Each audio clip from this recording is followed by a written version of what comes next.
In particular, studying ice nucleation is very important in organs or food preservation.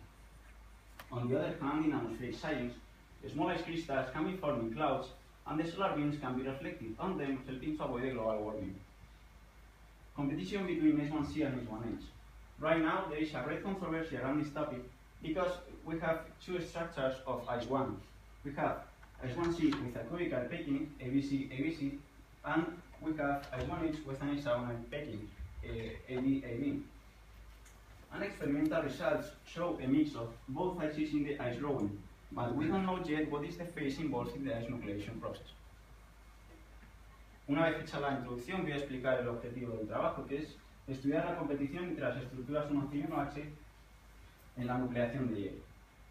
¿Y quién gana esta competición? Esta competición la gana el que mayor J, mayor tasa de nucleación tiene, que es el número de clústeres formados por unidad de tiempo y de volumen. J viene definida por esta ecuación en la cual tenemos dos términos.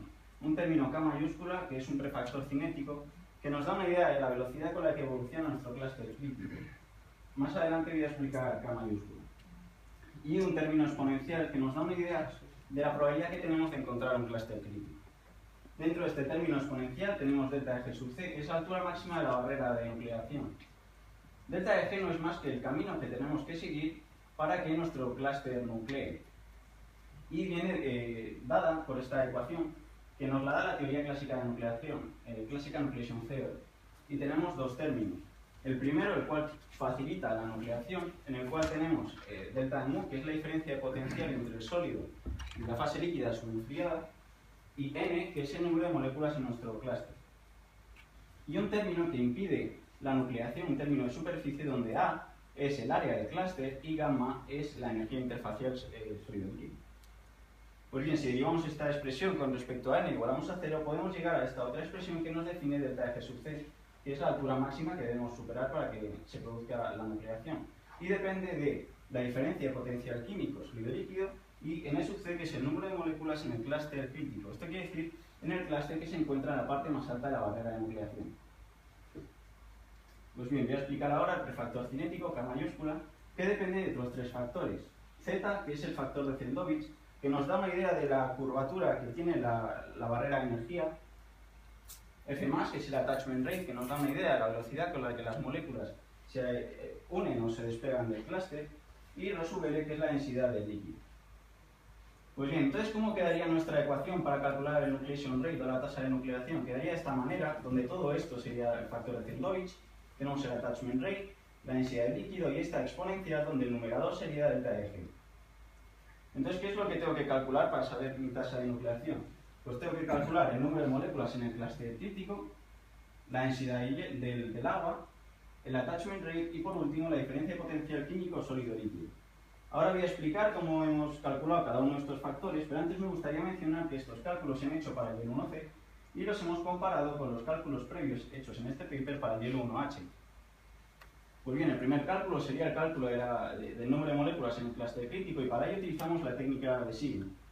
La técnica de Sigin consiste en tres pasos muy sencillos. En el primero generamos nuestro clúster de hielo esférico, el cual insertaremos en el segundo paso en el bulk o en la matriz de agua. Dejamos equilibrar la interfase y bueno, aquí utilizamos un algoritmo que nos permite diferenciar las moléculas de líquido de las moléculas de sólido que llamamos parámetro de orden. El último paso de esta técnica sería lanzar varias simulaciones de dinámica molecular a fin de estimar la temperatura a la cual el clúster es crítico. Con lo cual lo que estamos haciendo es calcular esta temperatura porque n sub c lo hemos impuesto al principio. En esta figura, por ejemplo, se puede ver que la línea roja representa una temperatura de 235 Kelvin y nuestro clúster crece, y la línea verde clarito representa unos 245 Kelvin donde nuestro clúster funde, con lo cual la temperatura estimada en este caso sería 240 Kelvin. Bueno, pues muy bien, esto lo hemos hecho para un clúster mediano o large, donde n es aproximadamente igual a 3.500 moléculas, y un clúster grande, donde n es aproximadamente igual a 7.500 moléculas. Lo que hemos hecho luego ha sido representar el número de moléculas en el clúster crítico en función del supercooling, que no es más que la diferencia entre la temperatura de melting o de fusión y la temperatura que acabamos de calcular, la temperatura a la cual el clúster es crítico. Como se puede observar en esta figura, los resultados obtenidos para el hielo 1C se superponen con los del hielo 1H. Pues bien, el cálculo de la densidad del líquido sería muy sencillo. Simplemente lanzando una simulación a la temperatura que acabamos de calcular, pues a partir de los primeros 500 picosegundos de equilibrado podemos dar un valor medio de la densidad del líquido. Y esta sería la manera de calcular Rossby. El cálculo de attachment rate sería de la siguiente manera. Ya sabiendo la temperatura a la cual el clúster es crítico, lanzamos unas 10 simulaciones a esa temperatura y podemos ver que bueno, para algunas simulaciones nuestro clúster crece y para otras nuestro clúster funde.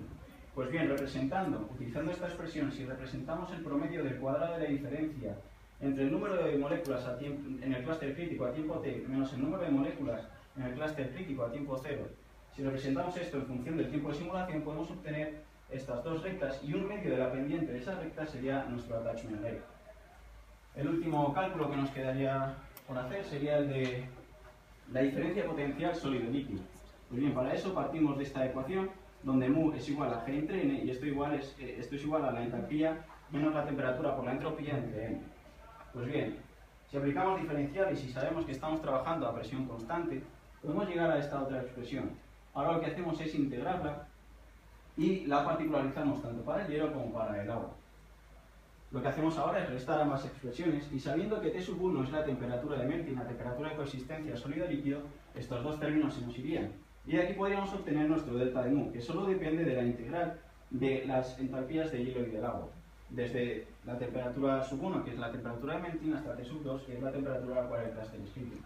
Y eso es lo que hemos hecho. Hemos calculado las entalpías del agua, representada por esta línea azul y estos puntos azules, y la del hielo 1C, que está representada por los puntos rojos, que podemos ver que para cualquier valor de temperatura los valores de entalpía se superponen con los del hielo 1H. Pues bien, integramos y representamos esta delta de mu en función del supercooling de nuevo y podemos ver que la curva se superpone de nuevo para del hielo 1C con la del hielo 1H. Ya tenemos todo lo necesario para poder calcular la altura máxima de la barrera de nucleación. Y les recuerdo que dependía de la diferencia de potencial químico sólido-líquido, que es lo que acabamos de calcular, y en sub c, que lo hemos calculado utilizando la técnica de Sigma. Pues bien, esto lo hemos hecho para el clúster más pequeño, para el clúster mediano y para el clúster más grande. Luego lo que hemos hecho ha sido un ajuste tipo CNT y podemos ver que ambas curvas se superponen tanto para el hielo 1C como para el hielo 1H. Ya tenemos todos los ingredientes necesarios para poder calcular nuestra tasa de nucleación y porque, bueno, acabamos de calcular el delta de G sub C, que era lo único que nos faltaba, y eso lo hemos hecho también de nuevo para el clúster más pequeño, para el mediano y para el grande, y hemos vuelto a hacer una curva tipo CNT para el hielo 1C, y podemos ver que ambas curvas se vuelven a superponer. El último cálculo que hemos hecho es el cálculo de energía interfacial, porque, como vemos en esta ecuación, dado por la teoría clásica de nucleación, tenemos este término. Pues bien, si derivamos esta expresión con respecto a n e igualamos a 0, podemos obtener el n que hace que delta de G sea máximo. Si despejamos de la ecuación de n gamma, podemos obtener esta expresión que nos relaciona la energía interfacial con el número de moléculas en el clúster crítico. Y eso lo hemos hecho para los tres tamaños de clúster y luego hemos extrapolado a interfase plana. Podemos ver que dentro del error de la técnica, los dos tipos de hielo tienen los mismos valores de energía interfacial para cualquier valor de supercooling. So, with the results, our main conclusion for this work is the following. From the results of nucleation rate, we can conclude that the number of clusters going per unit of time and volume for both ICs is the same. This means that we have the same number of nuclei growing for H1C and H1H. This is because we observe no difference in the nucleation parameters, such as the number of molecules in the critical cluster, interfacial free energy, the attachment rate, and the free energy barrier height as a function of the supercooling for both ICs. Muchas gracias. Muy bien. Entonces, ¿en qué quedamos? Quedamos Es el que en que está en empate de momento. el hexagonal, el cúbico, el decrecimiento, desorden. Bueno, la teoría más aceptada es que es un intercrecimiento de momento.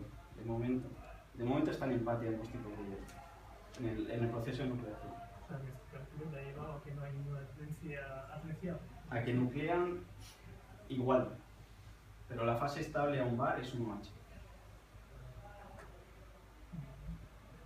Gracias.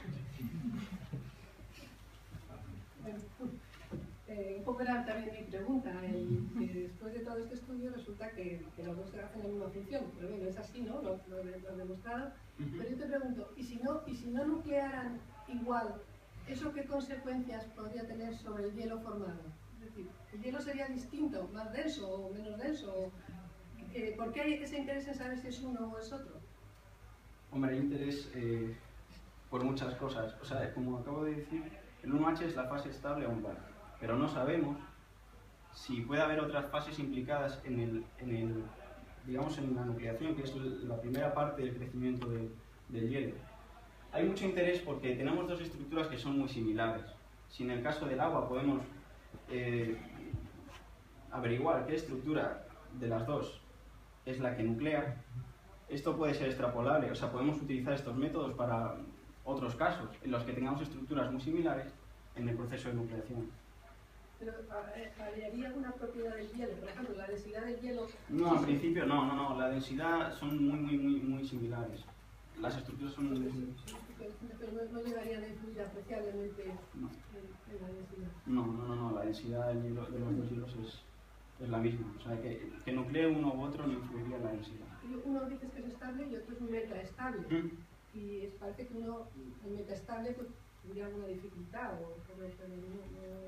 ¿Qué quiere decir eso? O sea, ¿qué quiere decir? Porque no tiene ninguna influencia, que sea estable o metaestable, ¿no? O sea, el 1C es metaestable, pero es metaestable porque el 1H es más estable. Quiere decir, si representamos delta de G en función del radio del clúster y tenemos primero creciendo en la matriz del líquido, ¿vale?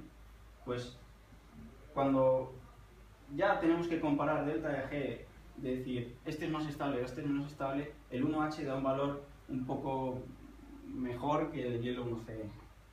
O sea que realmente es eso lo que hace que el 1C sea metaestable. Simplemente que el 1H gana. Y aquí en el diagrama de fases, sí, que tienes en la página 6, viene el 1H sí que está consignado por el 1H, pero el 1C no lo he visto. Y no sé si entre el 1H y el 1C hay alguna línea de equilibrio o qué. El 1C, es que, bueno... ¿El 1C no está? No, lo siento. El 1C estaría al lado, a su izquierda. Pero con una línea de equilibrio entre las dos fases. Sí, claro. O sea, que Sí.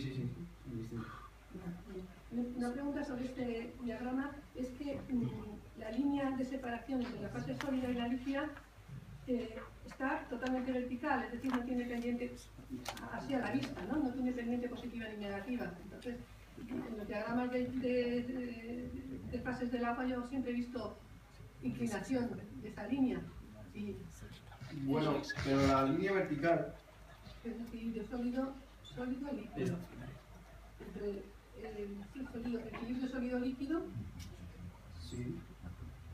Yo no sé si a lo mejor será por el tamaño de la escala o algo, pero echo de menos un poco la inclinación esa que presenta el diagrama de fases del agua. No sé por qué. No sé por qué no tiene inclinación esa línea. ¿Es bibliográfico este diagrama? Sí. O sea, este no lo he hecho yo. Ya, o sea que es un poco... Bueno, una cosa también es lo que estoy un poco incidiendo, que es en lo de los objetivos, que es que aquí no aparecen los objetivos en la memoria. Se han olvidado. Eso yo creo que es necesario porque centra mucho luego el poder, sobre todo cuando son temas un poco fuera de los temas habituales, pues centra mucho y aquí se echa de menos. Luego tu explicación a mí me ha aclarado cosas, o sea que según has expuesto, has ido completando un poco todo esto.